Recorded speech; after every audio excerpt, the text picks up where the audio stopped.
आप सबका स्वागत है मेरे चैनल मावी MCQ क्लासेस पर। इस चैनल पर आपको 11वीं व 12वीं समाजशास्त्र तथा 9th व 10th के SST के सभी लेसन्स के MCQ के वीडियो प्राप्त होंगे। आज की वीडियो 9th क्लास के छात्रों के लिए है, जो कि SST की बुक इकोनॉमिक्स के लेसन नंबर 1 पालमपुर गांव की कहानी के MCQ की है। यह वीडियो न केवल 9th क्लास के छात्रों के लिए उपयोगी है, बल्कि उन सभी छात्रों के लिए उपयोगी है जो किसी भी राज्य के टीचर्स एलिजिबिलिटी टेस्ट की तैयारी कर रहे हैं। चैनल को जल्दी से सब्सक्राइब कर लें यदि अभी तक आपने चैनल को सब्सक्राइब नहीं किया है। आइए लेसन शुरू करते हैं। क्वेश्चन नंबर 1, निम्नलिखित में से कौन सा प्राकृतिक संसाधन नहीं है? सड़कें, वन, नदियाँ, जीव जंतु। प्राकृतिक संसाधन जो प्रकृति से प्राप्त होते हैं वो इसमें नहीं है। कौन सा नहीं है? सड़कें, वन, नदियाँ या जीव जंतु। आंसर है सड़कें। सड़कें जो कि मनुष्य के द्वारा बनाई जाती हैं अपनी सुविधा के लिए। क्वेश्चन नंबर 2, पालमपुर गांव में परिवारों की संख्या कितनी है?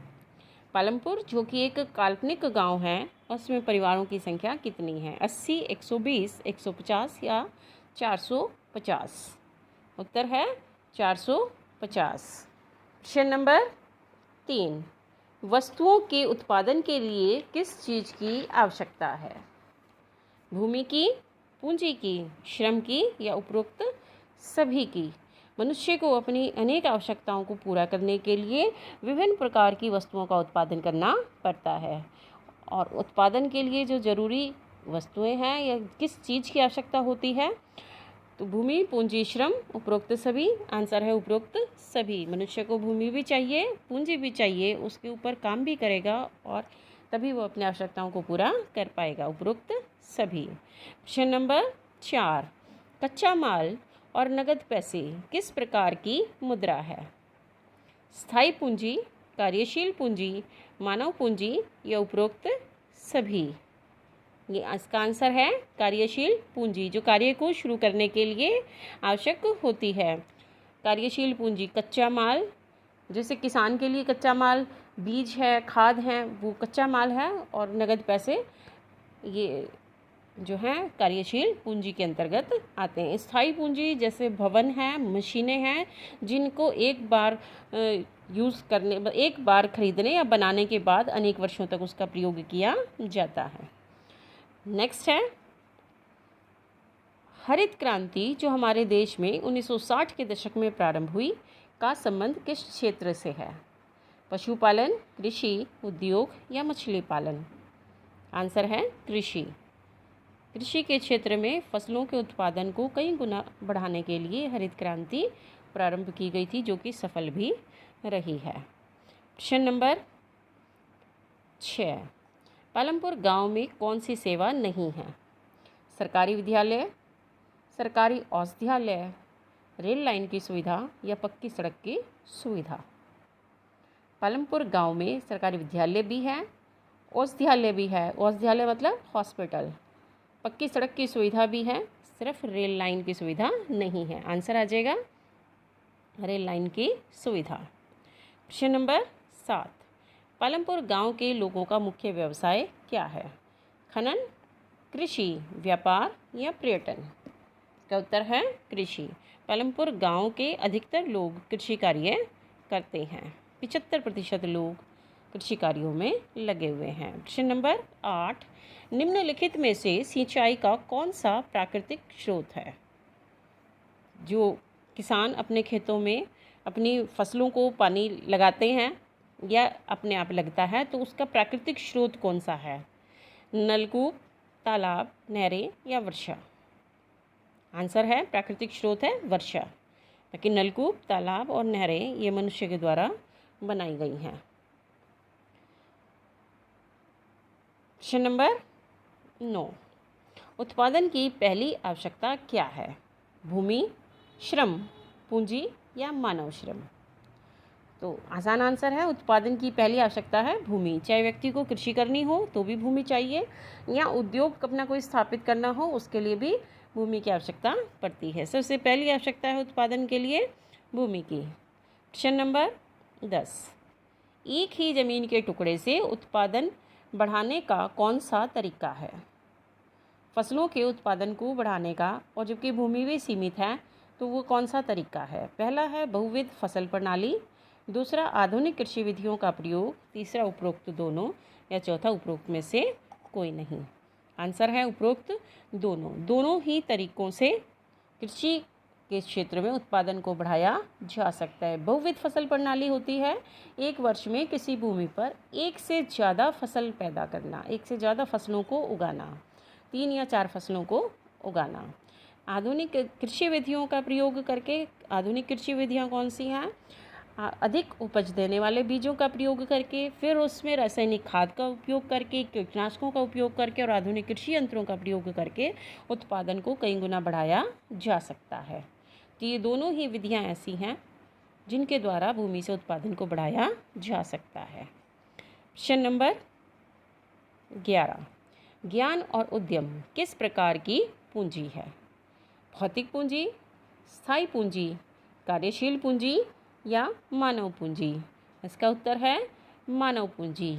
ज्ञान और उद्यम यानी नॉलेज और जो व्यक्ति की मेहनत होती है, जो उत्पादन के जो विभिन्न साधन होते हैं उनका संगठन करने के लिए जो उद्यम किया जाता है वो मानव पूंजी के अंतर्गत आते हैं। क्वेश्चन नंबर 12, एक हेक्टेयर कितने वर्ग मीटर क्षेत्रफल के बराबर होता है?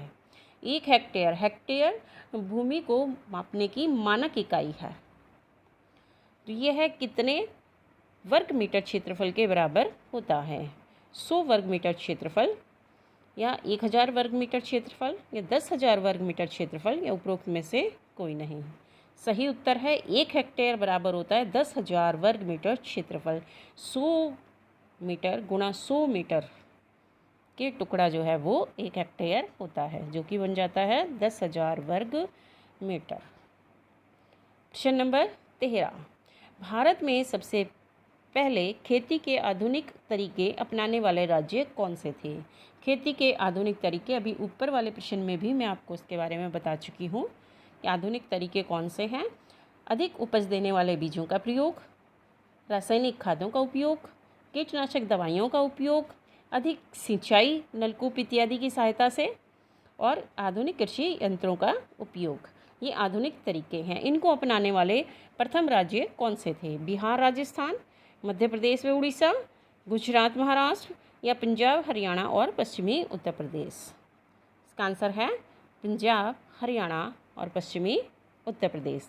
इन्होंने ही सबसे पहले आधुनिक तरीकों को अपनाकर हरित क्रांति को सबसे पहले इन राज्यों के अंदर आई थी हरित क्रांति। क्वेश्चन नंबर 14, पालमपुर गांव में कितने परिवार भूमिहीन हैं? अभी हमने ऊपर क्वेश्चन में पढ़ा था कि पालमपुर गांव में कितने परिवार हैं? 450। उन 450 में से कितने ऐसे परिवार हैं जो भूमिहीन हैं, जिनके पास अपनी कोई भूमि नहीं है? 450, 150, 240 या 80? सही उत्तर है 150। 150 परिवार ऐसे हैं जिनके पास अपनी भूमि नहीं है। क्वेश्चन नंबर 15, कृषि की कौन सी प्रणाली पर्यावरण के अनुकूल है, यानी कि पर्यावरण को कोई नुकसान नहीं पहुंचाती? आधुनिक खेती, परंपरागत खेती, उपरोक्त दोनों, या उपरोक्त में से कोई नहीं? इसका उत्तर है परंपरागत खेती। परंपरागत खेती में हल बैल का उपयोग किया जाता है, और उसके साथ साथ जो पुराने बीज होते हैं उन्हीं को पुनः इस्तेमाल कर लिया जाता है, और साथ में जो गोबर की खाद होती है उसका प्रयोग भी किया जाता है। और ऐसी कृषि ज़्यादातर वर्षा के ऊपर आश्रित होती है, यानी कि किसी भी प्रकार के जो आधुनिक तरीके हैं उनका उपयोग नहीं किया जाता है, और ये पर्यावरण के अनुकूल है। जबकि आधुनिक खेती में जब हम कीटनाशक दवाइयों का प्रयोग करते हैं और रासायनिक खादों का उपयोग करते हैं तो उससे मिट्टी की उर्वरा शक्ति कम हो जाती है। प्रश्न नंबर 16 देखिए, छोटे किसान पूंजी की व्यवस्था कैसे करते हैं? किसानों को पूंजी किस लिए चाहिए? किसानों को पूंजी चाहिए अपने बीज खरीदने के लिए, या फिर अपनी जो है उसमें सिंचाई की व्यवस्था करने के लिए, कीटनाशकों को खरीदने के लिए, रासायनिक खाद को खरीदने के लिए। तो छोटे किसान अपनी पूंजी की व्यवस्था कैसे करते हैं?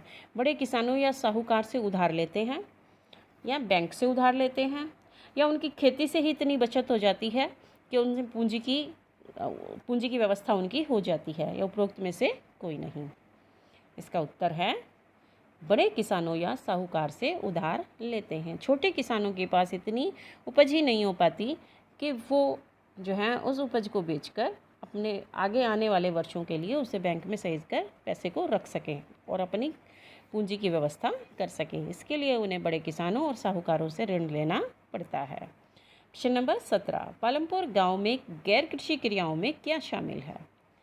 गैर कृषि क्रियाएं जो कृषि के अतिरिक्त गांव में क्रियाएं हैं। डेयरी, लघु स्तरीय विनिर्माण, छोटे जनरल स्टोर, उपरोक्त सभी। ये सभी गैर कृषि कार्य पालमपुर गांव में लोगों के द्वारा किए जाते हैं। लगभग 25% लोग जो हैं वो गैर कृषि कार्यों में लगे हुए हैं। कुछ उनमें ऐसे भी हैं जिनके पास छोटे खेत हैं, कम खेत हैं, तो वो खेती भी करते हैं, साथ साथ गैर कृषि कार्यों के द्वारा भी वो अपनी जीविका अर्जन करते हैं। इसके साथ साथ परिवहन के साधन भी वहाँ पर गैर कृषि क्रियाओं में शामिल हैं। उत्तर आएगा उपरोक्त सभी। क्वेश्चन नंबर 18, निम्नलिखित में से स्थायी पूंजी कौन सी है? कच्चा माल, नगद मुद्रा, भवन या मानव? इसका उत्तर है स्थायी पूंजी है भवन। भवन एक बार बनने के बाद कई वर्षों तक उपयोग किया जाता है, इसलिए भवन स्थायी पूंजी है। मानव जो है वो मानव पूंजी है। नगद मुद्रा और कच्चा माल ये दोनों कार्यशील पूंजी हैं और भौतिक पूंजी का रूप है। प्रश्न नंबर 19, किस राज्य में रासायनिक खाद का सबसे अधिक प्रयोग किया जाता है जिसके कारण मिट्टी की गुणवत्ता कम हो गई है?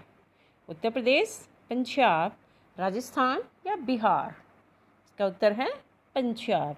पंजाब में सबसे अधिक रासायनिक खादों का उपयोग किया जाता है और रासायनिक खाद एक बार फसलों के उत्पादन में तो वृद्धि करते हैं, लेकिन भूमि द्वारा उसे धारण नहीं किया जाता।